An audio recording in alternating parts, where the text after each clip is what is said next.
sekalian. Senang sekali kita bisa berkumpul bersama hari ini. Maksud kedatangan kita selain melihat kondisi perkampungan ini setelah 6 bulan yang lalu terkena bencana alam gempa bumi, ini juga sekaligus ingin berdialog dengan semua warga di kampung ini berkaitan dengan bencana alam gempa bumi, sehingga kedepannya kita bisa lebih cepat, lebih tepat dalam kita bertindak jika bencana tersebut terjadi lagi. Karena bencana gempa bumi adalah bencana yang kita tidak bisa pastikan kapan akan terjadi lagi. Ini dikarenakan proses tumbukan antar lempeng bumi, patahan aktif, runtuhan batuan terjadi di dalam tanah dan pada kedalaman yang cukup tinggi. Saya mau bertanya, apa yang saudara-saudara rasakan dan lakukan pada saat terjadi bencana gempa bumi 6 bulan yang lalu?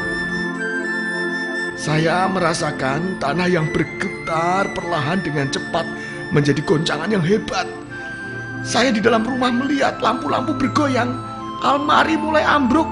Secepatnya saya keluar rumah. Di luar keadaan kacau, orang-orang berlari-larian sambil berteriak-teriak histeris. Saya masuk ke dalam rumah lagi untuk menolong anak saya dan ibu saya. Saya menunduk, melindungi kepala saya, dan saya lihat anak dan ibu saya bersembunyi di kolong bawah meja.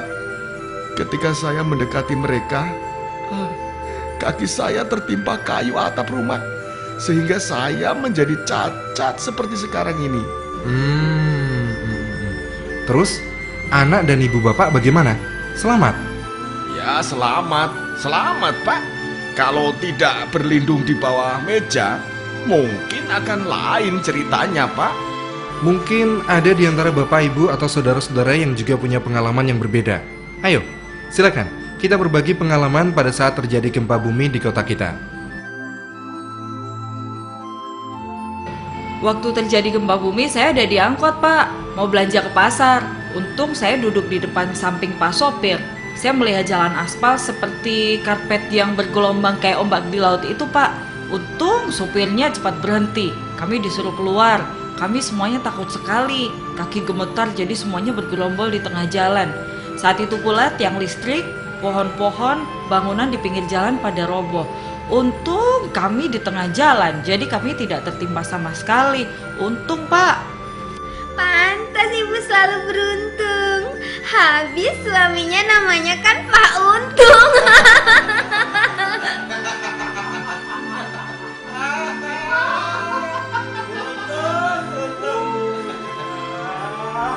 Ada yang ingin saya tanyakan. Kalau tadi sudah banyak yang cerita pada saat terjadi gempa, nah sekarang setelah terjadi gempa, apa yang dilakukan oleh warga di sini? Saya Hermawan, kebetulan ketua RW di kampung ini Pak. Gempa bumi yang terjadi 6 bulan lalu merupakan kejadian pertama buat kami. Sangat diuntungkan buat kami karena hubungan antar warga di kampung ini sangat guyup, rukun. Sehingga begitu guncangan gempa bumi berhenti, kami saling bahu-membahu menolong korban, baik yang terluka maupun meninggal. Sebagian warga membuat tenda-tenda darurat dari bahan-bahan seadanya. Kami tidak mengizinkan warga untuk tinggal di dalam rumah karena masih ada gempa susulan. Kemudian, dapur umum kita buat secara swadaya karena bantuan belum datang.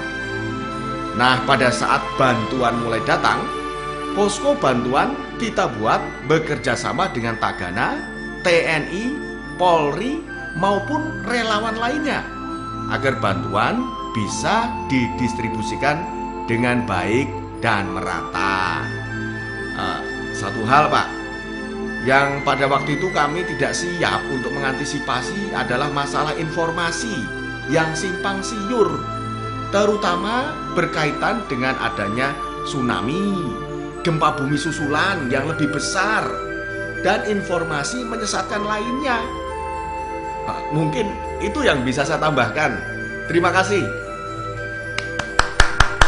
Saya tidak menyangka bahwa apa yang telah Bapak, Ibu, saudara-saudara lakukan dalam menangani kejadian pada saat dan pasca terjadinya gempa bumi sudah begitu bagus. Sebagian besar hal yang akan saya sampaikan justru sudah dijalankan oleh seluruh warga. Hebat. Sehingga saya hanya menambahkan bahwa bencana alam, terutama gempa bumi, ini bisa terjadi kapan saja dan secara mendadak. Sehingga kita dituntut untuk selalu siap jika bencana alam sewaktu-waktu terjadi. Simulasi yang kontinu, koordinasi dengan sebuah aparat yang berkepentingan selalu dijalani dengan baik. Jika itu bisa kita pertahankan, kita berkeyakinan bencana alam apapun yang terjadi, kita benar-benar siap mengantisipasinya, sehingga akan meminimalisir jatuhnya korban, baik yang meninggal maupun luka-luka. Mungkin cukup itu yang perlu saya tambahkan. Terima kasih atas kedatangan Bapak, Ibu, saudara-saudara semua di tenda posko penanganan bencana gempa bumi ini.